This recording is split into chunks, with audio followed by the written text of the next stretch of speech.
I am a photographer and scrapbooker. Sounds kind of funny, but the two can go hand in hand. Um, I love taking photos. I got my first camera when I was 13 years old, and it was one of those Polaroids that you take a picture and it comes out the bottom, and you could only get 10 photos in each little pack of film, but I would do anything to get money to get more film. And I loved that thing. I still have it to this day, actually. And that started out my passion for pictures, and I just continued from there. I got my first actual DSLR camera, which is a little bit more professional than just the Polaroid, back in 2005 or 2004, something around there. And I've just continued from there. Now I own a new one I just got, and 3 different lenses, tripods, you name it. I got an equipment list that's unbelievably long, including my own photography studio equipment here that I use in the house. It's a passion of mine that in 1997, when I was going to get married, I kind of took it the next step further, and I decided I was going to learn scrapbooking. And I was only going to learn scrapbooking for my wedding album, because I wanted to make my wedding album something special.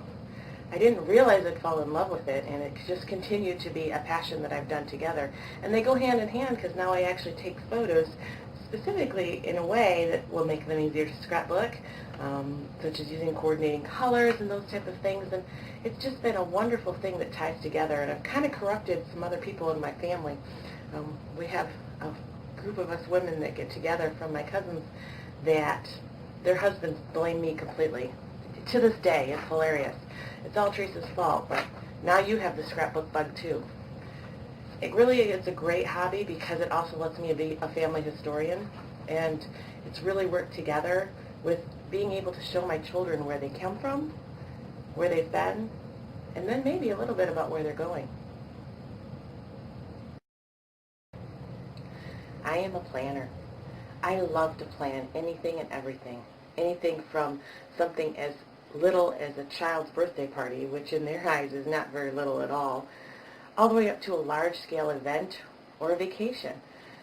Currently, I'm planning a vacation that we're going to be taking to Florida. And that's where I sometimes take it a little bit too far. I love the detail orientation of planning and the organization. And everyone that I know thinks the organization I'm a little crazy. For example, this is my vacation binder, 2 inches thick. Yep, it's true. We're going to Florida for 16 days. And I have every day planned, what we're going to be doing, when we're going to be eating, all that kind of stuff. However, I will say, we never sit there every morning going, what are we going to do today? And wasting a lot of time. So planning to me is just a wonderful piece of my personality that I love, and a piece that is there all the time. I am nimble. May not seem like it when you think about the fact that I just told you about how I plan everything out to the littlest detail. But life sometimes changes plans. Of course, in addition to planning events, I plan my life.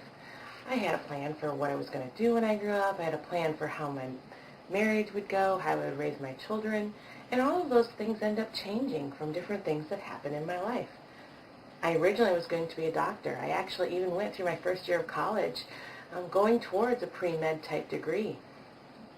However, after my first year of college, I pretty much decided it's not what I wanted to do because I didn't want to be in school for 12 more years. So I changed everything over to nursing, and now I'm so glad I did. I originally was going to be a stay-at-home mom. That didn't quite work out as planned. Kind of hard to stay at home when your husband has to be home. So we kind of ended up flipping roles, and now I'm the sole family provider. I don't get fixated on my plan changing. That's one of those things that just happens. And so that nimbleness has to be there. Even though I love to plan, I have to be able to adjust and work with where I am going. I am a critical care nurse. This is a very big part of who I am now, primarily because that is my sole job, but I've let it become even more than that. It's more a part of who I am, probably because it is my full-time job, and I love where I work. The picture on this page is kind of a funny one. It's not one you would think of for me to show a critical care nurse. But as I sat there and thought about how to show it, I think a big part of my love of my job is the people I work with. And I think that was the part I needed to show. My unit recently achieved what is called a beacon status, and that is something where we're recognized by the AACN as a unit of excellence for critical care units. And we were the third unit in Michigan to ever receive this designation. And it was a big deal. So at the last AACN convention, which is called NTI, it's this learning convention, which is in Washington, D.C., a group of us went to be recognized, I should say, for this award we achieved. And this picture is us in front of this very large billboard where they name out everybody who's received that award that year. And you can see where I started getting a little too crazy and having a lot of fun with it. But that's part of who I am, because the people I work with is what makes my job so wonderful. And our unit has this feeling of family, and the 6 of us had a hilarious amount of time, and I wouldn't trade that at all.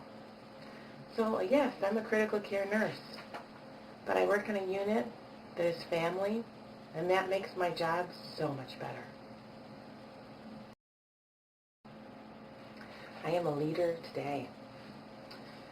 I am a leader on my unit for a couple of different reasons. The first one is I've been there for 14 years, and some of that experience that you get from that season of time, you just can't get from a book. And a lot of younger staff recognize that. So they'll come and seek you out as a sounding board. And I am definitely one of those on my unit. I'm also a BLS instructor, and I teach annual competencies, or some of the parts of annual competencies within our hospital system for critical care. So that is also another reason that I am seen as a leader, because I'm teaching some of the things that they come to ask for. I also am the chair of our Shared Leadership Council. Being the chair of the council, I'm seen as a leader because, number one, I'm the leader of that group, and number two, we do a lot to affect practice on our unit. And that practice changes coming out of my committee helps me to be seen as a leader, because we do spearhead a lot of those things. I'm also a leader to other parts of the hospital. I'm in a dual role as a critical care nurse rounder and what's called an AA, or an administrative associate in my hospital, which is basically like the shift supervisor for the entire hospital. And when those things are combined, it means that for the hospital, especially the med-surg RNs out in the world, I'm their resource to any practices or procedures that they're not familiar with. I'm also their resource administratively, which is policies and, of course, the PR, public relations stuff. So all of those things ends up putting that package together that I am a leader today.